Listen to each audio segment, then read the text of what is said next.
Students, आज हम पढ़ेंगे charge to mass ratio of electron. क्या पढ़ेंगे?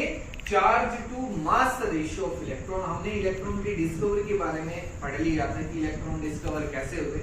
आज हम पढ़ेंगे कि उनमें कितना मास था, कितना चार्ज था, उसके बारे में हम पढ़ेंगे कि उनको कैसे आइडेंटिफाई किया गया। ठीक है, तो देखो ये हमारे पास एक एक्सपेरिमेंट था जिसमें हमने क्या किया कि ये कैथोड रेज जो है, ठीक है, ये हमारे पास कैथोड रेज ही जो ट्रेवल कर रही है, कहां से स्टार्ट हुई है? तो हमारे पास वायर है जो हमने कहां लगाई? कैथोड पे, और ये एनोड पे। इनको हमने कनेक्ट किया एक बैटरी से, ठीक है, हाई वोल्टेज हम कह सकते हैं। ये हमारे पास जो कैथोड रेज है वो मूव कर रही है, ठीक है। कैथोड रेज कहां से ट्रेवल करती है? Cathode to anode. तो ये जब पास हुई, हमने क्या किया? एनोड में एक होल कर दिया जिसमें से ये पास हो गया, और फिर हमने इलेक्ट्रिक फील्ड अप्लाई किया और मैग्नेटिक फील्ड अप्लाई किया। क्या अप्लाई किया? इलेक्ट्रिक फील्ड और मैग्नेटिक फील्ड दोनों है, electric and magnetic field. Magnetic field है हमारे पास।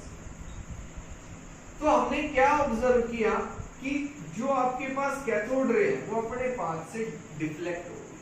अपने पाथ से क्या होगी? डिफ्लेक्ट होगी। ए पॉइंट पे भी जा सकती है वो। ये हमारे पास ZNS स्क्रीन थी, मतलब जो फ्लोरोसेंट स्क्रीन होती है, उससे हमने ऑब्जर्व किया कि जो कैथोड रे वो कहां स्ट्राइक कर रही है, ए पॉइंट पे, सी पे। और अगर हमने कोई फील्ड अप्लाई नहीं किया, ये दोनों को इस तरीके से बैलेंस कर लिया कि एक स्ट्रेट लाइन में जा रहे हैं, तो वो बी पॉइंट पे गया, तो ये बी पॉइंट है, ये ए है और ये सी है, ठीक है। तो हमने क्या देखा कि इलेक्ट्रिक और मैग्नेटिक फील्ड की प्रेजेंस में जो आपके पास कैथोड रे, ठीक है, वो अपने पाथ से डेविएट हो रही थी। अब इस डेविएशन को ऑब्जर्व किया गया केयरफुली, जे थॉमसन ने किया ये, ठीक है। और उन्होंने ये एक नहीं था कि एक पॉइंट पे चलेगी केवल एक, नहीं, हम जब भी इलेक्ट्रिक और मैग्नेटिक फील्ड को स्लाइटली चेंज करेंगे तो ये डेविएशन चेंज हो जाएगा।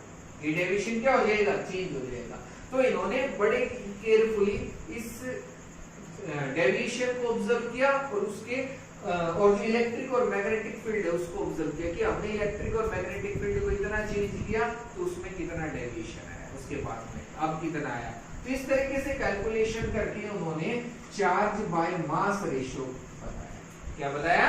Charge by mass ratio.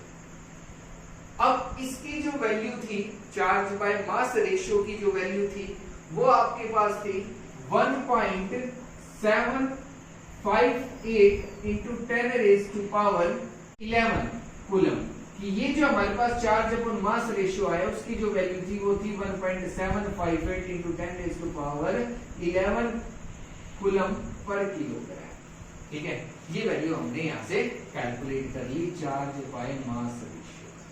इसे चार्ज बाय मास, ये क्या हमारे पास चार्ज बाय मास रेशियो की जो वैल्यू है वो हमने कैलकुलेट कर ली यहाँ से, ठीक है।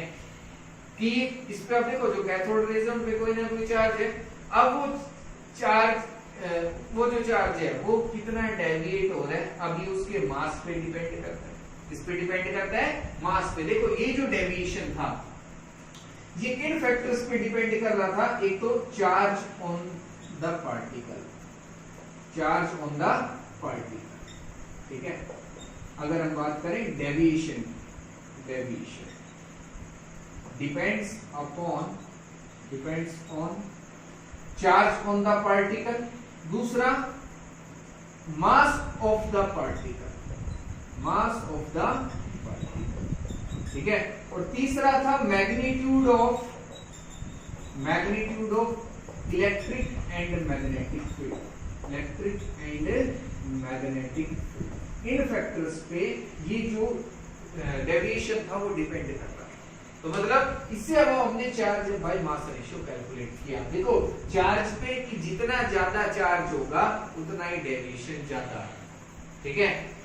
Large higher is the charge, higher is the charge, larger is the deviation, larger is the deviation, larger is the deviation, उतना ही ज्यादा क्या था? डेविएशन।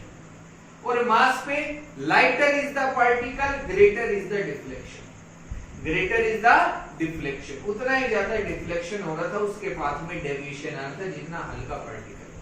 और नेक्स्ट था magnitude of electric and magnetic field, कि ये मैग्नेटिक फील्ड की तरह आप अप्लाई कर रहे हैं, इलेक्ट्रिक फील्ड की तरह अप्लाई कर रहे हैं, उस बात पे भी ये डिपेंड कर रहा था जो डेविएशन था। ठीक है, तो इससे हमने चार्ज बाय मास रेशियो निकाला, उसकी वैल्यू ये है। अब एक और एक्सपेरिमेंट किया गया, ऑयल ड्रॉप एक्सपेरिमेंट। क्या किया गया? ऑयल ड्रॉप एक्सपेरिमेंट, जिससे हम चार्ज निकाल पाए इलेक्ट्रॉन पे कितना चार्ज परफेक्ट है।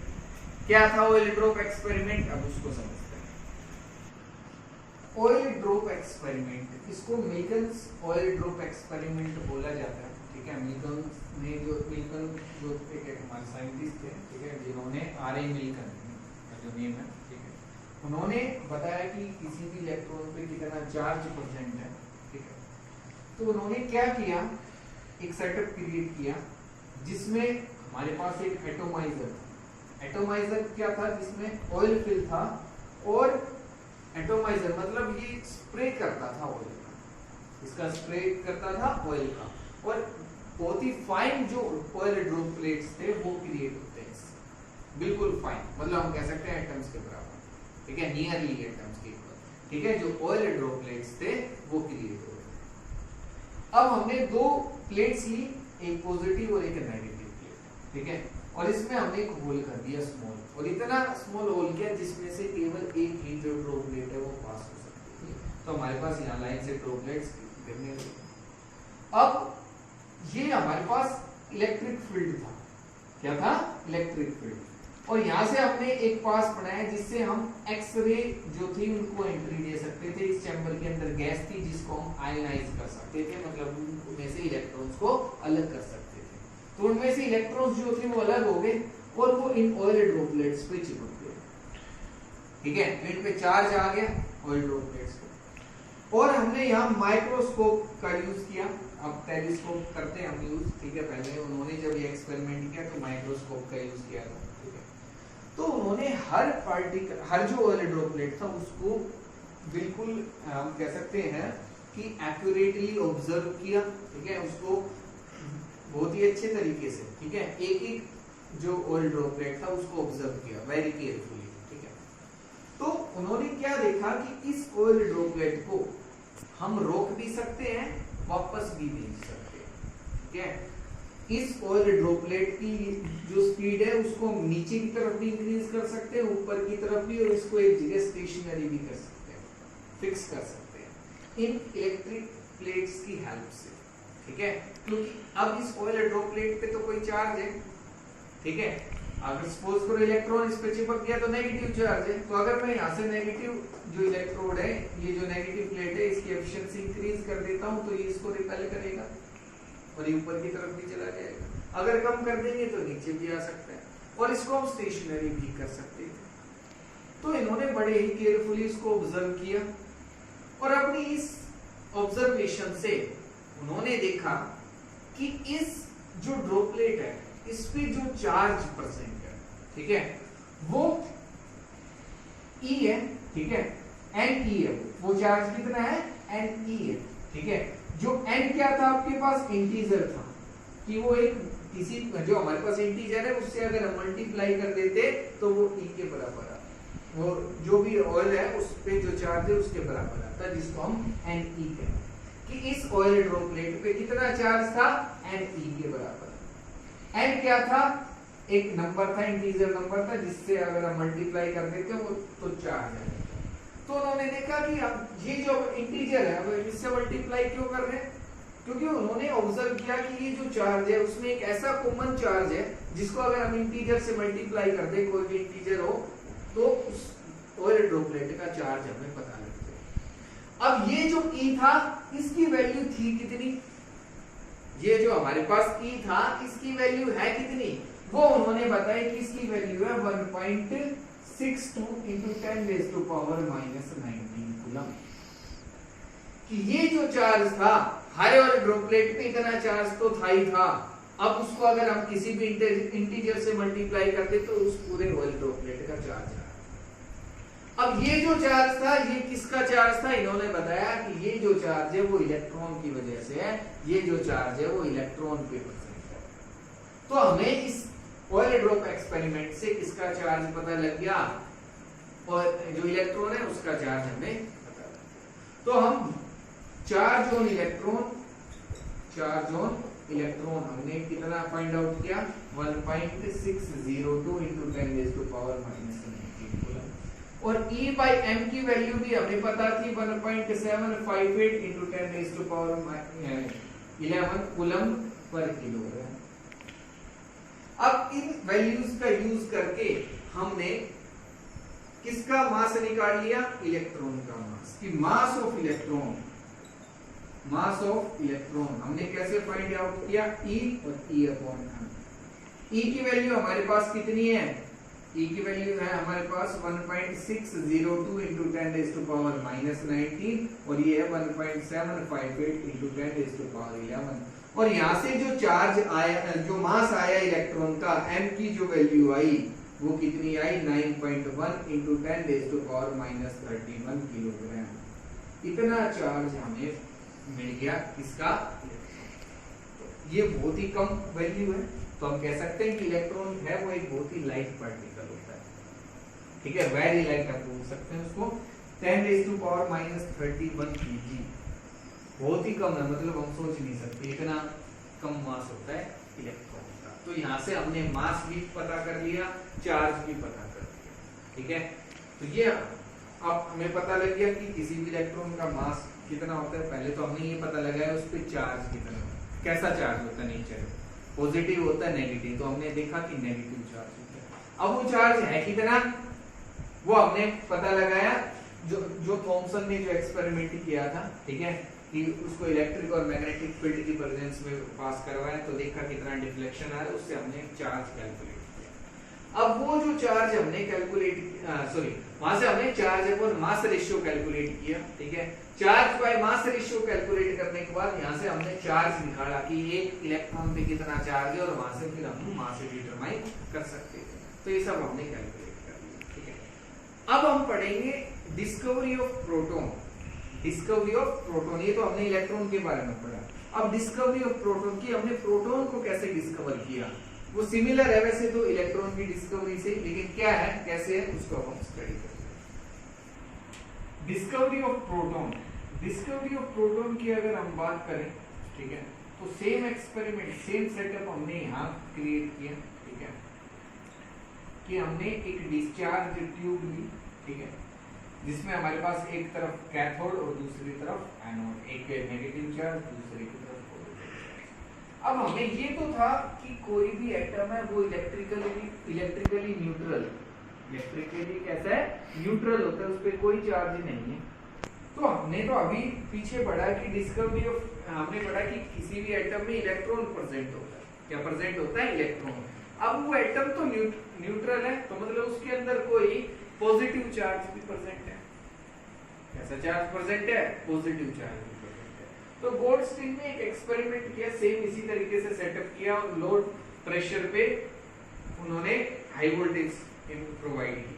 तो उन्होंने अब क्या ऑब्जर्व किया कि पहले तो हमारे पास परफोरेटेड एनोड जिसमें स्मॉल होल्स थे, और हमने यहाँ जिंक सल्फाइड जो है स्क्रीन ली थी, लेकिन अब हम जो जिंक सल्फाइड स्क्रीन है वो हम इधर लेंगे, ZNS कोटिंग, इसकी कोटिंग हो रही है ZNS की, मतलब फ्लोरोसेंट स्क्रीन है। तो उन्होंने क्या ऑब्जर्व किया कि कुछ रेज जो है वो एनोड से कैथोड की तरफ भी आ रही है, एनोड से किसकी तरफ आ रही है, कैथोड की तरफ, और इन्होंने उनको बोला एनोड रेज। क्या बोला, एनोड रेज। और कैनाल रेज भी इनको बोला जाता है। क्या बोला जाता है, कैनाल रेज, क्योंकि ये जो हमारे पास होल्स थे इनमें से पास हो रही थी, तो इन होल्स को, स्मॉल होल्स है, उनको कैनाल्स बोला जाता है, तो ये इसमें से पास हो रही है, ठीक है।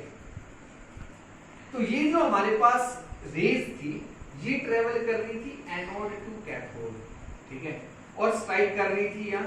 तो अब हमने यहाँ जब स्ट्राइकिंग देखी कि यहाँ कोई भी जिंक, जो हमारे पास जिंक सल्फाइड कोटिंग होती है, जो फ्लोरोसेंट स्क्रीन है, वो पहले ही बताया था कि उस पर कोई भी पार्टिकल अगर स्ट्राइक करता है तो अपना स्पॉट क्रिएट करता है। तो हमने देखा कि यहाँ ये जो लाइनें जब जा रही थी, ये जो एनोड रेज जब ये ट्रेवल कर रही थी एनोड टू कैथोड, और जब इन्होंने स्ट्राइकिंग की ZNS स्क्रीन के ऊपर तो वो अपने स्पॉट क्रिएट किए। तो हमने कहा कि ये जो रेज है इनमें भी कोई ना कोई पार्टिकल प्रेजेंट है। कैसा पार्टिकल? कोई ना कोई पार्टिकल जरूर प्रेजेंट है। अब वो पार्टिकल कैसा है, उसका नेचर कैसा है, उसके लिए हमने डिफरेंट इसमें मॉडिफिकेशन किए कि हमने फिर से एक फ्लाई व्हील इसके अंदर रख के देखा, तो देखा कि अगर वो मूव करता है नहीं करता, शेडो क्रिएट हो रही है नहीं हो रही, ठीक है। और अगर हम इलेक्ट्रिक फील्ड अप्लाई करते हैं तो कौन से इलेक्ट्रोड की तरफ ये पार्टिकल्स मूव कर रहे थे, ये सब हमने देखा और पता लगाया कि ये जो एनोड रेज है इन पे पॉजिटिव चार्ज होता है। कैसा चार्ज होता है? पॉजिटिव चार्ज होता है। चार्ज बाय मास रेशियो हमने सब कैलकुलेट किया और इसके बारे में बताया कि ये प्रोटॉन्स हैं, इनका मास ही होता है, चार्ज ही होता है, ये सब हमने बताया। तो क्या प्रॉपर्टीज थी एनोड रेज की, अब हम उनको डिस्कस करेंगे, ठीक है। तो हम पढ़ेंगे प्रॉपर्टीज ऑफ एनोड रेज। अगर हम प्रॉपर्टीज की बात करें एनोड रेज की, तो वो सेम प्रॉपर्टीज शो कर रही थी जो आपके पास कैथोड रेज शो कर रही थी कि they travel in straight path, they are made up of particles, they are positively charge. इन पे कैसा चार्ज होता है? पॉजिटिव। और जो आपके पास कैथोड रेज थी उन पे नेगेटिव चार्ज था।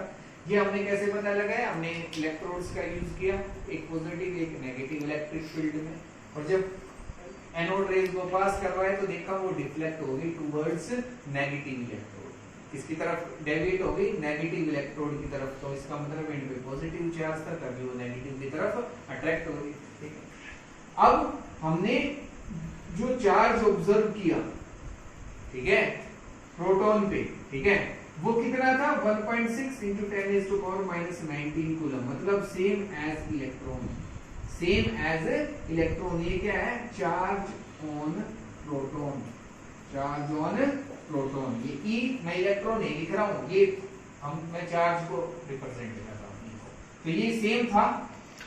और जो चार्ज बाय मास रेशियो था इस बार वो आया आपके पास 9.58 × 10⁻⁴ कूलम पर ग्राम, कूलम पर ग्राम, ठीक है। और यहां से हमने मास m क्या है आपके पास? Mass of proton. तो हमने यहाँ से मास ऑफ प्रोटॉन जो कैलकुलेट किया वो आया आपके पास 1.67 × 10⁻⁻24 ग्राम। इसको हम किलोग्राम में भी लिख सकते हैं, 1.67 × 10⁻⁻27 किलोग्राम, -27 किलोग्राम। तो आप किसी में भी ये वैल्यू लिख सकते हो। तो ये हमारे पास इलेक्ट्रॉन प्रोटॉन पे कितना चार्ज प्रेजेंट होता है, चार्ज बाय मास रेशियो कितना है और उसका मास कितना था, ये भी सब हमने एक्सप्लेन कर दिया, डिटरमाइन किया, और वो कितना होता है ये आपको याद है कि किसी भी प्रोटॉन पे कितना चार्ज है, किसी इलेक्ट्रॉन पे कितना चार्ज है, वो तो सेम है कि एक पे बस नेगेटिव है, दूसरे पे वो वैल्यू पॉजिटिव है। और चार्ज बाय मास रेशियो यहाँ कितना है और इसका मास कितना होता है, ये सब हमने कैलकुलेट कर लिया, ठीक है। तो ये थी डिस्कवरी ऑफ प्रोटॉन, ठीक है, एनोड रेज की डिस्कवरी, ठीक है, कैनाल रेज की डिस्कवरी हम बोल सकते हैं, ठीक है। अब ये हम सब हमने पढ़ लिया कि इलेक्ट्रॉन हमने पता लगाए, ठीक है, प्रोटॉन पता लगाए। अब न्यूट्रॉन हम कैसे पता लगाएंगे, ठीक है, वो हम नेक्स्ट जो क्लास होगी हमारी उसके अंदर हम डिस्कस करेंगे कि हमने न्यूट्रॉन्स के बारे में कैसे पता लगा। उन पे तो कोई चार्ज नहीं होता, neutrons are neutral in nature, तो उनके हमें कैसे पता चला कि जो है आपके पास एटम है उसके अंदर न्यूट्रॉन्स भी प्रेजेंट होते हैं, ठीक है। तो उसको हम नेक्स्ट क्लास के अंदर डिस्कस करेंगे, ठीक है। यहाँ तक अच्छे से समझना है, कोई भी डाउट रहती है तो मेरे से पूछो, ठीक है। काफी इंपॉर्टेंट है ये, इस बार ये फिर से सिलेबस में इंक्लूड किए गए हैं, इससे पहले ये एक्सक्लूड कर दिए थे, हटा दिए थे, discovery of electron, discovery of proton, ये सब हटा दिए थे, लेकिन इस बार इनको फिर से इंक्लूड किया गया। जो सीबीएसई का सिलेबस है 2021 के लिए वो चेंज हो गया, ठीक है। उसमें discovery of electron, discovery of proton इनको इंक्लूड किया गया है, तो इनको ध्यान से समझना है, पढ़ना है, कोई डाउट रहती है तो पूछो, ठीक है। Thank you.